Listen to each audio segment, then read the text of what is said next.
अमर हबीब.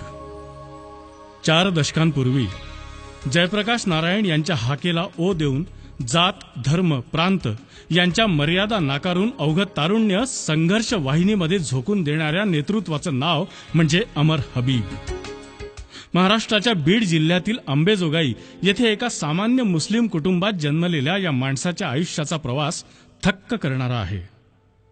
कुटुंबात व सभोवताली कुठलेही सामाजिक वातावरण नसताना अगदी लहान वयातच हा माणूस राष्ट्र सेवा दलाकडे आकर्षित झाला. राष्ट्र सेवा दल, छात्र युवा संघर्ष वाहिनी, नामांतर आंदोलन किंवा शेतकरी संघटना हा या माणसाच्या समृद्ध अनुभूतीचा एक प्रवास आहे. प्राथमिक शिक्षण घेत असतानाच डॉक्टर द्वारका प्रसाद लोहिया यांच्या प्रेरणेने ते राष्ट्र सेवा दलात आले. सेवा दलात कार्य करीत एक कर्मठ कार्यकर्ता घडत गेला. तो काळ मंतरलेल्या चळवळींचा व आंदोलनांचा होता.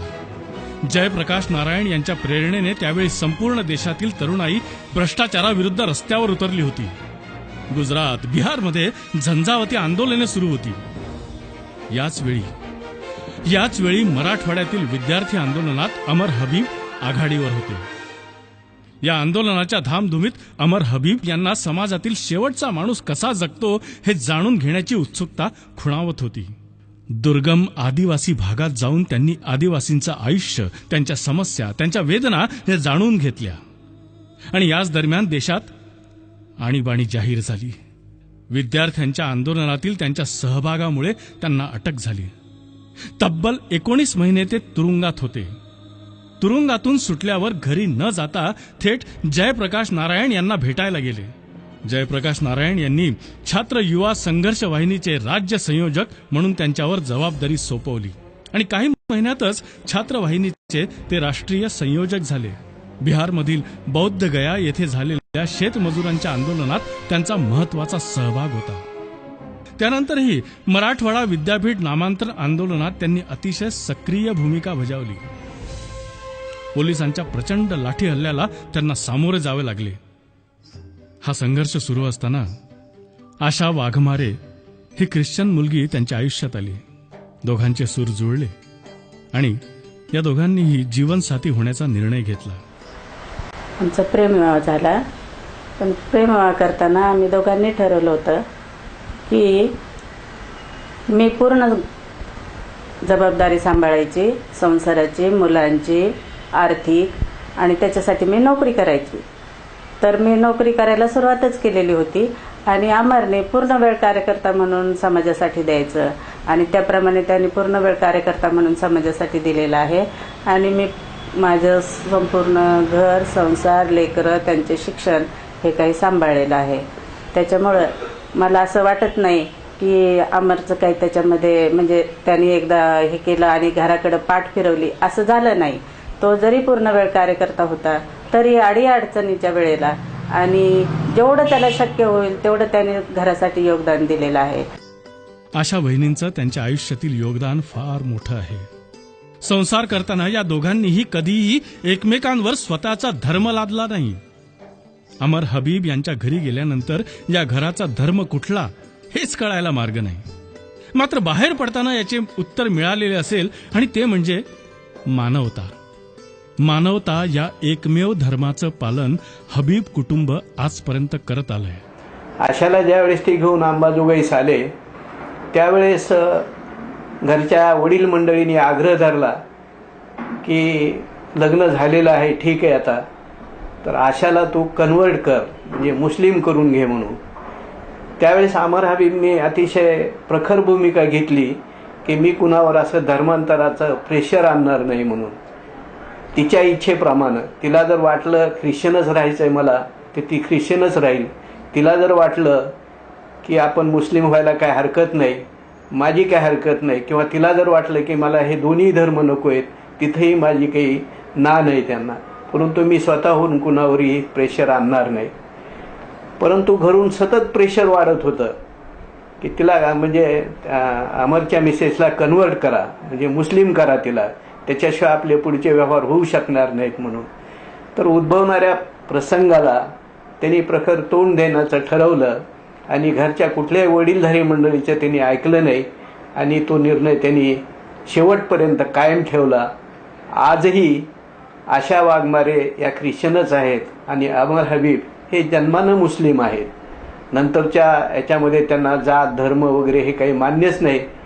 परंतु कुठल्या धर्मात जातीत जन्मावं हे काय आपल्या हातात नाही, तसं त्यांच्या हातात नव्हतं.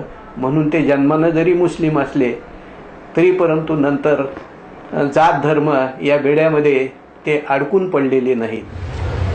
धर्मापासून दूर असतात ते माणसं एरवी म्हणजे नीतीमध्ये सुद्धा खालच्या पातळीवर असतात. पण अमर हबीबबद्दल तसं नाही.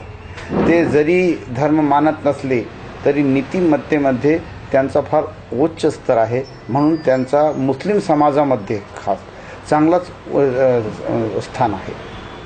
आणि या कुटुंबाच्या भरभक्कम साथीनं अमर हबीब यांचा कार्यकर्ता ते आंदोलक हा प्रवास आयुष्यभर सुरू राहिला आहे. 90च्या दशकात अमर हबीब यांनी शेतकरी संघटनेत उडी घेतली आणि संघटनेच्या अनेक आंदोलनात त्यांनी महत्वाची भूमिका बजावली.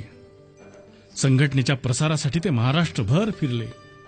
शेतकरी कार्यकर्त्यांना वैचारिक प्रशिक्षण देण्याची जबाबदारी त्यांच्याकडे होती. विचार आणि कार्यपद्धती हे पुस्तक तयार झालं. ते पुस्तक म्हणजे हे शेतकरी संघटनेचे कार्यकर्ते म्हणतात की हे गीता आहे शेतकरी संघटनेची, ज्ञानेश्वरी आहे वगैरे, असं त्या ह्याला इतकं महत्व आलं. पत्रकारिता करत असताना मालक, मुद्रक, संपादक, वितरक अशा सर्व भूमिका त्यांनी पार पाडल्या. आणि याच दरम्यान आयुष्यभर टिपलेल्या अनुभवांना पुस्तक रूपानं शब्दबद्ध करण्याचं कामही सुरू होतं.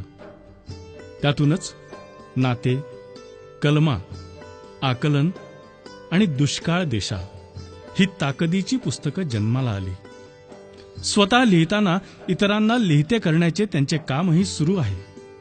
एक ख्यातनाम वक्ते म्हणून त्यांची महाराष्ट्राला ओळख आहे.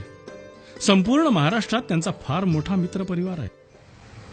अमर हबीब हा जेव्हा माझ्याकडे येतो आणि माझ्याकडे येऊन जेव्हा आजच्या जीवनाची, आजच्या साहित्याची, आजच्या जगण्याची जेव्हा चर्चा करू लागतो तेव्हा नाही का माझ्या लक्षात येतं की हा माणूस जो आहे खऱ्या अर्थानं विश्वमानव आहे.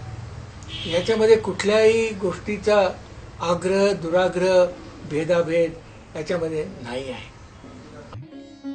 अमर हबीबांचा त्यांच्या जीवनामध्ये अनेक मोठ्या व्यक्तींशी निकटचा संबंध असतानाही त्यांना सत्तेचा मोह पडला नाही. जयप्रकाश नारायण, मोहन धारिया, लालू प्रसाद यादव, शरद यादव, नितीश कुमार, बापूसाहेब काळदाते, प्रमोद महाजन, गोपीनाथजी मुंडे आणि उद्धव ठाकरे यासारखे दिग्गज नेतेही अमर हबीबांना सत्तेची भुरळ पाडू शकले नाही. कुठल्याही चौकटीत न बसता केवळ मराठी साहित्य विश्व फुलवण्याचंच स्वप्न बघणारा माणूस नसून मानवी जीवनाचे प्रत्येक कलाविष्कार, उदाहरणार्थ संगीत कला, नाट्यकला, चित्रकला, शिल्पकला, नृत्यकला इत्यादी सर्व कलांवर निर्मळ प्रेम करणारा मानवतेचा पुजारी म्हणजे अमर हबीब.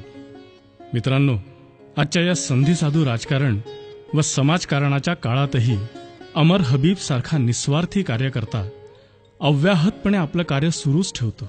या गोष्टीचा आम्हाला सार्थ अभिमान आहे.